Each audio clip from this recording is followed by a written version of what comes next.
தனிமையின் 100 ஆண்டுகள். Gabriel Garcia Marcus எழுதிய இந்த நாவல் 80களில் வெளிவந்து அவருக்கு நோபல் பரிசை பெற்றுத்தந்த நாவல்.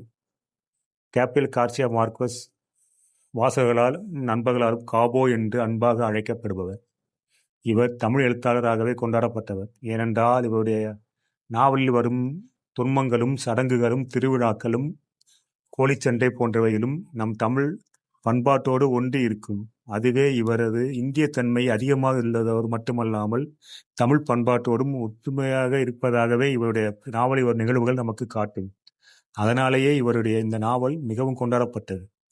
இவரை தமிழ் இலக்கிய உலகம் தமிழ் எழுத்தாளராகவே கொண்டாடியது. இவருக்காக பல 2 சிறுபத்திரிகைகள் தனி சிறப்பிதழை வெளியிட்டன.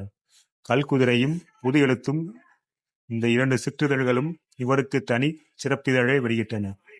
அந்த வகையில் காப்ரியல் கார்சியா மார்க்வஸ் தமிழுக்கு எவ்வளவு முக்கியத்துவம் வாய்ந்தவர் என்பதை நீங்கள் இந்த சிறப்பிதழை பார்த்தாலே அறிய முடியும். அதிலும் புது எழுத்து இவருடைய முன்கூறப்பட்ட சாவின் சரித்திரம் என்ற நாவலை இலவச இணைப்பாகவே வெளியிட்டது. காப்ரியல் கார்சியா மார்க்வஸின் தனிமையின் 100 ஆண்டுகளை புது எழுத்து சிறுபத்திரிகை தொடராகவும் சில இதழ்களில் வெளியிட்டது. காப்ரியல் கார்சியா மார்க்வஸ் பிடல் காஸ்ட்ரோவின் நெருங்கிய நண்பராகவும் இருந்தவர். இவர் பத்திரிகை நிருபராகவும் பணியாற்றியவர். இவருடைய நாவல்கள் சிறுகதைகள் அவ்வப்பொழுது தமிழில் வெளிவந்து கொண்டிருக்கின்றன. ஆனால் இவருடைய இந்த நாவல் எழுதுவதற்கு நாங்கள் 25 வருடங்கள் காத்திருக்க வேண்டியதாக. காலச்சோடு பதிப்பகமும் சுகுமாரன் மற்றும் ஞாலன் திரவியன் இவர்களின் முயற்சியாலே இந்த புத்தகம் மொழிபெயர்க்கப்பட்டு மிகவும் அருமையாக வெளியிடப்பட்டுள்ளது. காலச்சோடு பதிப்பகம் இதனை மிகவும் அருமையாக வெளியிட்டுள்ளது. இதனை சுகுமாரனும் ஞாலன் திரவியமும் அருமையாக மொழிபெயர்த்துள்ளார்கள்.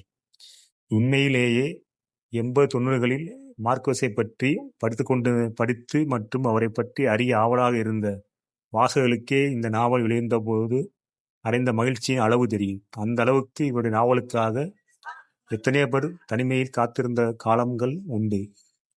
காப்ரியல் கார்சியா மார்க்வஸின் இந்த நாவல் உலகமெங்கும் கொண்டாடப்பட்டதை விட அதிகமாக தமிழிலும் கொண்டாடப்பட்டு இருக்க வேண்டும். ஆனால் அந்த அளவுக்கு கொண்டாடப்பட்டதா என்பது சந்தேகமாக உள்ளது. இனிமேலாவது தமிழ் வாசகர்கள் இந்த நாவலை படித்து இதன் அருமையை உணர வேண்டும்.